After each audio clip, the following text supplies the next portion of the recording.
Okay, so hi everyone. In this video, we are going to look at the 2012 A-Level H2 Math Paper 1 question 6. And this time round, it is on complex numbers. The complex number Z is given by 1 plus IC, where C is a non-zero real number.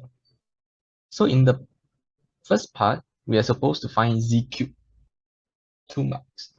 All right, so all we need to do is, let's write that working down. Z cubed equals to 1 plus IC cubed. So you can open them up manually. Okay, then you put them together.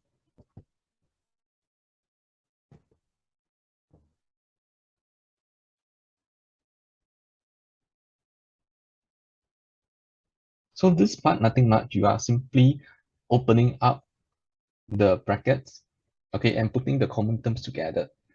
For the last step, group all the constants, okay, all the real parts together, all the imaginary parts together.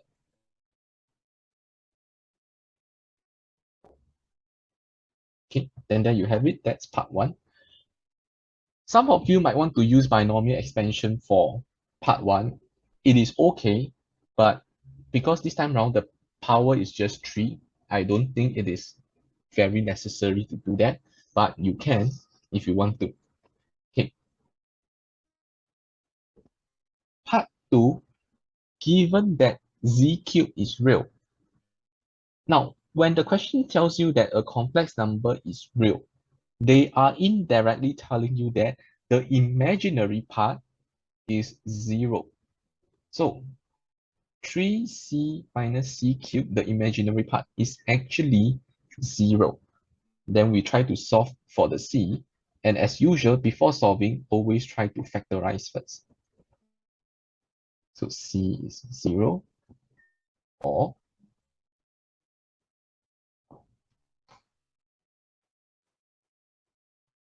square root 3 plus c, square root 3 minus c equals to 0. C equals to square root 3 or negative square root 3. Now, because the question already told us that c is a non-zero real number, so what we do is we reject the first c value. So c is either square root 3 or negative square root 3 for part 2. And once again, make sure you answer the question. The question asks for c, so ask for z, so make sure you guys write the z down. 1 plus square root 3i, or z equals to 1 minus square root 3i. So that's for part 2. Moving on to part 3. For the value of z found in part 2, for which c is lesser than 0, find the smallest positive integer n such that modulus zn more than 1000. So crucial information here is c lesser than 0. So from part 2, we have two c values.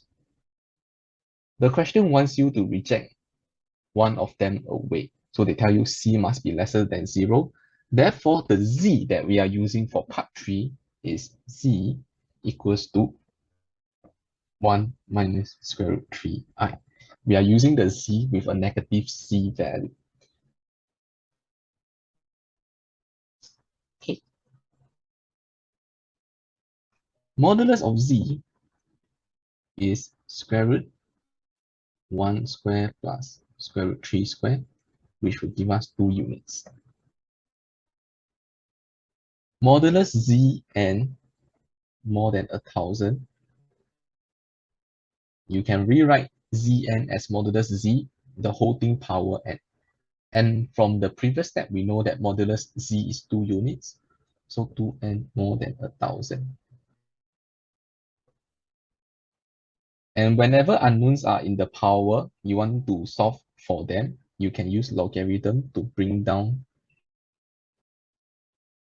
the unknown. So n is bigger than log 1000 over log 2, which is 9.97. Therefore, this n, or smallest positive integer n, will be 10. And when n is 10, modulus z10 equals to modulus z, the whole thing raised to the power of 10. This will give you 1024. Okay. So please take down the working for part 1 and part 2. You can pause the video to do so because I'm going to erase them away. I need some more space to do my part 3.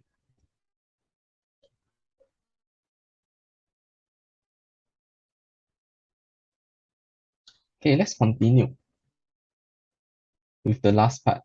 We have found the modulus. The next thing we need is the argument. So argument of Z10. As you guys know, argument, they behave in similar fashion to our logarithm. So we can use power law to bring down the power. This will give us 10 argument Z. And argument Z is negative pi over 3.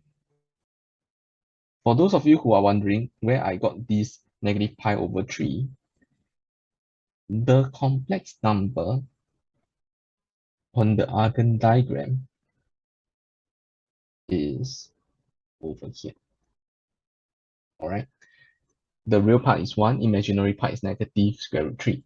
So the argument, you can find it using tangent inverse square root 3 over 1. All right. This is how you can get the negative pi over 3 out. Put them together, you have negative 10 pi over 3. Now, do not leave your answer as negative 10 pi over 3. In complex number question, always make it a habit to leave your answer within the principal range, which is within negative pi to pi. So in this case, what we do is we will convert negative 10 pi over 3 such that it falls within the principal range. And how do we do that? We will either add or subtract 2 pi. So in this case, we can add 2 pi to it, we get negative 4 pi over 3, which is still out of the principal range. This is the principal range. So what we do is we add another 2 pi to it. They are equivalent. And our final answer, 2 pi over 3, is within the principal range. So whenever your answer is not within the principal range and you want to convert it such that it falls within, all you need to do is constantly add 2 pi to it or constantly subtract 2 pi to it. All right. Okay, so there you have it, solutions for question 6. I see you in the next video for question 7, which will be on function.